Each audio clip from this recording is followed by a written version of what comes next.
So now we have the issue of, well, okay, target list. So the target list has 42 characters on it, right? And 3 countries. So we're not just here. We're going to go other places and take care of some people, right? So,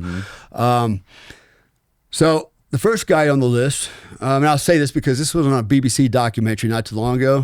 They lied, by the way, too. I just say that right now. That's a surprise. They're full of shit. But I had to get on there to do something to keep us all out of trouble because the SEAL that was involved in this thing would have gotten us in trouble. He's an idiot. So anyways, long story short, the first guy on the list was a guy named Ansaf Mayu, and he was the head of the Al-Islah political party.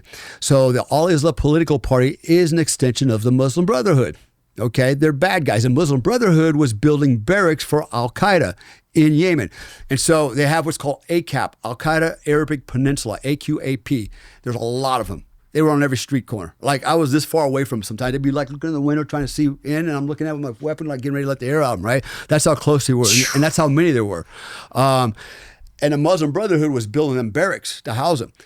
So you also had, you had the Houthis, you had the Muslim Brotherhood, you had Al-Qaeda, you also had elements from ISIS there as well. In fact, so we're looking at the list. Number 1 guy is this guy Ansaf Mayu, and as I go down the list, number 7, I forget his name now off the top of my head, but he was the USS Cole bombing mastermind. He's the guy that blew up the Cole bomb, set that all up, right? And he's there in Yemen. Like, what the hell? And he's got a house on a 4-way intersection across the street. He's got a madrasa, and he's walking around freely, no problem. And what he's doing, he's literally running ISIS fighters. He's running through a pipeline through his madrasa and then sending them to Syria.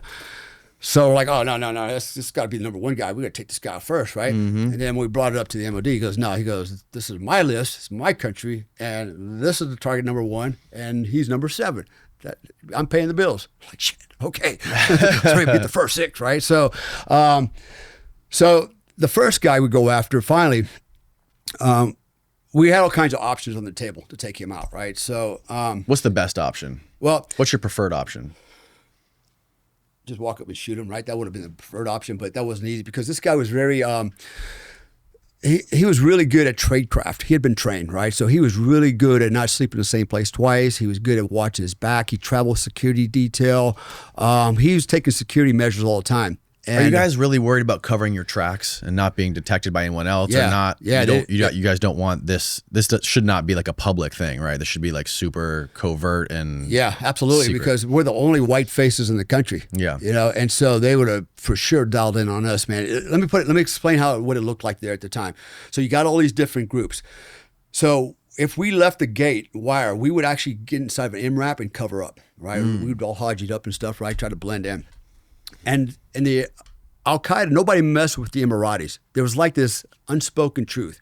You don't mess with us, we don't mess with you. And that stemmed from a VBID that went off in the front gate and killed about 40 Emirati soldiers. When that happened, the Emiratis were like, okay, we don't, we'll be here, but we're not playing this game. We're not risking more lives. So they're kind of like showing off, right? And so basically, in fact, at the airport, so the Emirati military occupied the airport, but guess who controlled the gates going in? Al-Qaeda. Like, how's that work?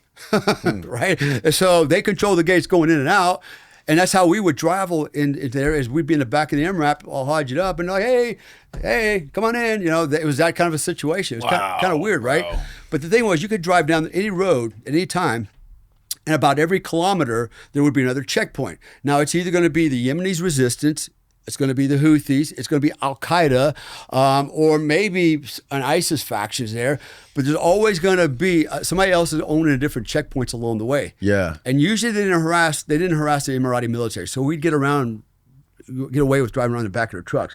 But if we had left the gates in our own vehicles, and in fact they saw us one time inside of MRAP, I knew the guy picked up. I was like, "What?" And he could see the white little faces. Yeah, and you could see him running and spinning up and getting on the radios and trying to call us like, "Oh shit, get the hell out of here!" But yeah, for sure, man, they'd have killed us if they caught us. That was a very dangerous place, So, but that's kind of the situation with the enemy situation, if you will. It was just the country's just decimated, man. I mean, it's just like totally just destroyed. And so we're like, okay, well, we need to find this guy on South Mayu. How do we find him? And so we were able to get one of their sources, human sources, right, to come in and tell us what they know and actually work for us. So we're like, look, if you can help us find this guy, we think his office is over here, but he travels around a lot. He's got a motorcade, just pick up trucks and stuff, with guns on it. If you can locate this guy for us, let us know. We're going to pay you lots of money, right? Here's a little bit of money now just to show you we're serious, right? So he turned out to be a good source. So we had all these plans, these contingencies plans, because we thought one day he's going to leave and go to the airport. Now, Aden, there's only one flight that leaves the airport per day, one airplane, in and out. Wow. Right? That's it, right? So we had intel he's going to fly out. And we're like, well, what day? We're not sure, but the next couple of days. So we did a reconnaissance of the airport roads, the front gate where the Al-Qaeda was, and we made the decision, we're going to kill him right here in front of the gate, right? Get some Al-Qaeda while we're at it, but it just seemed like the field was perfect for shooting. We could set up and cover concealment, et cetera. So we kind of planned that one. And then we're going to do another one. We're going to interdict him on a desert road. Then we're actually going to get him on a motorcycle. So what I was going to do is ride up alongside him on a motorcycle up against his vehicle, hodge it out, right? And then we're going to hang a VBID from his mirror. And then what's a VBID? Oh, vehicle-borne improvised device. Basically, Okay. it wasn't a VBID so much. It was just an IED. What I did is I built a charge, very big charge in an ammo can. I call it the mother of all claymores, but it was well over 7 pounds of explosives, and I put fragmentation, all kinds of stuff. And I designed it so I could actually hang it off his mirror and just drive away. And he couldn't get off the mirror, right? His driver wouldn't be able to get off. And, it was too heavy. And with the wiring, by the time he got on, figured out, he's blown up, right? So Wow. That was a mission. So I had that one set up. And we had about 5 or 6 contingencies to include flying into one of the neighborhoods the Muslim Brotherhood built for Al-Qaeda. We thought he was going to be staying there one night. And so we were actually going to fly in there, do a roof assault, come down, and go get him. But then we'd have to fight our way out of the city, out of that neighborhood. Right. Ultimately, what finally happened was we got a intel hit one night about 9:30. Hey, he's in his office downtown Aden right here at this location right now. He went in with his bodyguards and his assistant. They're inside there to just close the doors. Holy shit. So we put the ISR bird up, which is a drone helicopter, and it's flying, it's filming.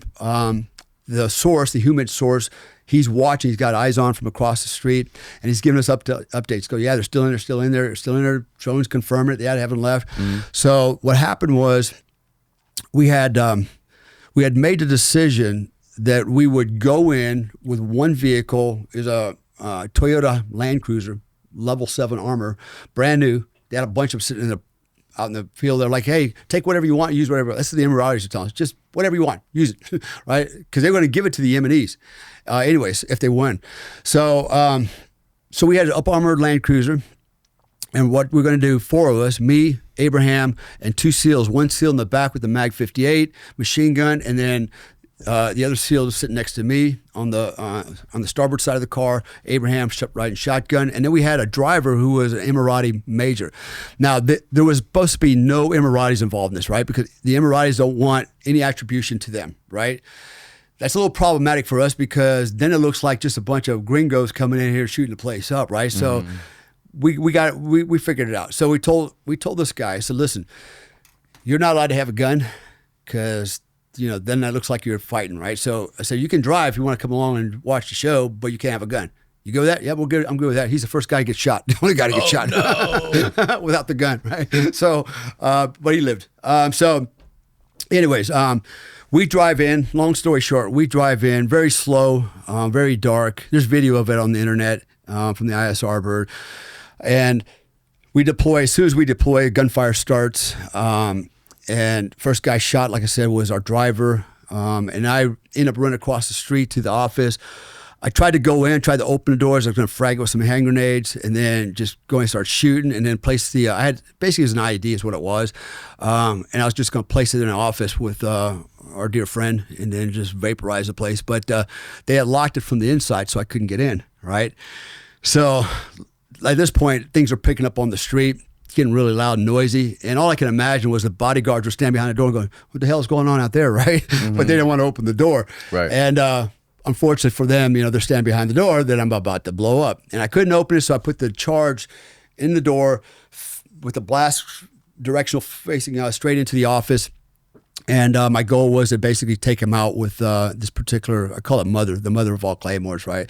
And so I pulled the firing system, and I was supposed to go back to my vehicle, the Land Cruiser. I had rigged it already for, I'd put explosives.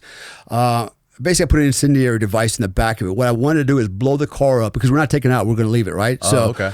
I don't want to leave it intact, so I'm going to destroy it. So I rigged it with explosives, gasoline, some other stuff, and put it over the gas tank, and I was supposed to go back and detonate it, but I couldn't get back. At this point, the bullets were just zinging by, man. I mean, I'm in somebody's sights. And so I had a contingency plan. One of the SEALs that was with me, he was a good dude, not like the other guy. And I told him, if I don't come back when it's time to exfil, you have to pull the firing system, right? You pull the firing system, get in the MRAP behind you. So that's exactly how it played out. I ended up running north. He pulls a fuse igniter, jumps in the MRAP. By the time he gets in the MRAP, the main charge went off. It just, like a nuclear weapon, man, it just leveled everything. And then 10 seconds after that one, the charge in the car went off, and it burned that car to the ground. I mean, like smoldering, nothing left of it, man. Yeah, I got real color pictures of it. It was just a huge bonfire.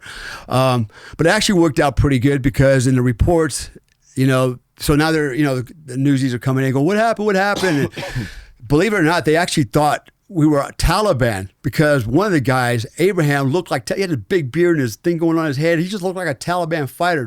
They saw this Taliban dude running up there, and then they thought it was a car bomb that went off. They didn't realize there's actually 2 bombs that went off. So they go, yeah, a car bomb went off, and they didn't know what happened, right? Mm-hmm. Which is good. And then also the next morning, the assistant to the target, he's all wrapped up, his arms are all wrapped up in bandages and stuff, and he's standing on the stage, talking to, doing a little news conference, telling them, ha ha ha, they didn't get him, but I got him. And we weren't sure if we got him or not, right? I thought for sure I got him. If he's in there, he's dead, right? Yeah. And but this guy's actually standing out here, he's not. Turns out he did actually get away. He actually had left before we showed up. And this is where we're not understanding. We didn't see him, the bird. Huma didn't say he left. What's going on here? But he did get away. He made it to Saudi Arabia. An interesting thing about that was the Saudis wanted his ass. They didn't like him either. So why is he hiding in Saudi Arabia? So that makes me wonder too what's going on there.